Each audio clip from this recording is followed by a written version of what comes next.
sklearn decomposition sparse PCA. Description sparse principal components analysis sparse PCA is a dimensionality reduction technique that aims to find the set of sparse components that can optimally reconstruct the data.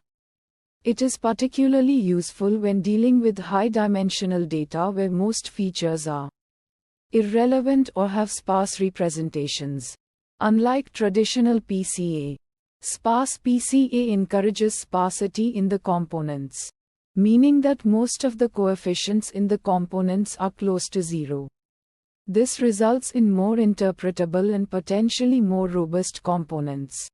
Inputs: X, a matrix of shape n samples, n features, where each row represents a data sample and each column represents a feature.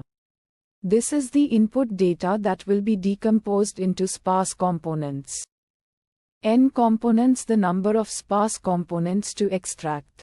This value should be less than or equal to the number of features in the input data. Outputs: components, a matrix of shape n components, n features, where each row represents a sparse component. Each component is a vector of coefficients that can be used to reconstruct the original data. Error: the reconstruction error, which measures the difference between the original data and the data reconstructed using the sparse components. Steps: initialization sparse PCA starts by initializing the components randomly.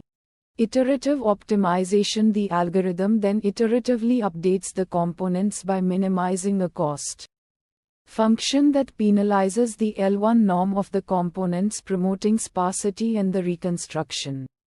Error metrics: reconstruction error measures the difference between the original data and the data reconstructed using the sparse components. A lower reconstruction error indicates better performance. Sparsity quantifies the proportion of non-zero coefficients in the sparse components. A higher sparsity level indicates a more interpretable and potentially more robust model. Visualization plots: scree-plot: this plot shows the variance explained by each sparse component, sorted in descending order. It can help determine the optimal number of components to extract. Component weights: this plot shows the weights of each feature in each sparse component. It can reveal the underlying patterns in the data and identify the most important features for each component. Fine-tune parameters: n components, the number of sparse components to extract. This parameter controls the dimensionality of the reduced data. Alpha: the sparsity-inducing parameter. A higher alpha value promotes stronger sparsity in the components. Niter: the maximum number of iterations to run the optimization algorithm.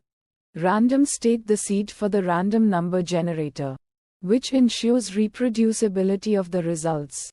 Uncertainty methods: bootstrapping: this method involves resampling the original data with replacement multiple times and fitting sparse PCA to each resampled dataset.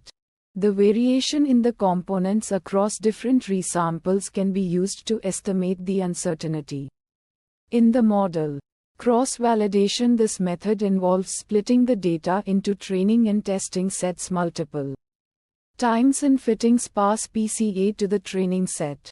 The performance of the model on the testing set can be used to estimate the uncertainty in the model. Challenges and fixes.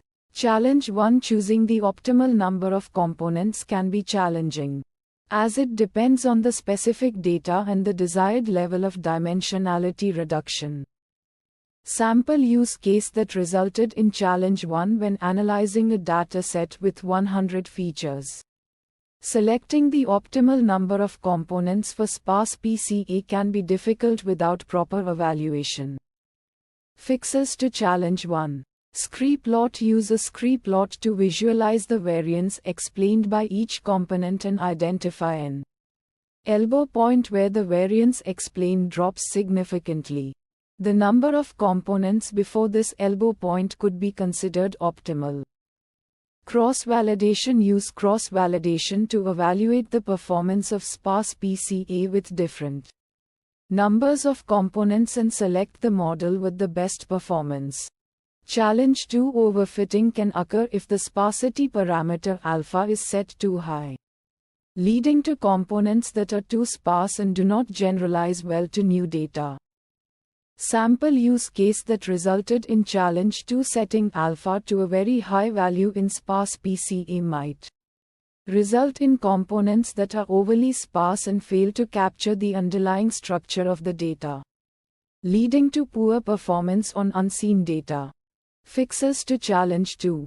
Cross-validation. Use cross-validation to evaluate the performance of sparse PCA with different alpha values and select the model with the best performance.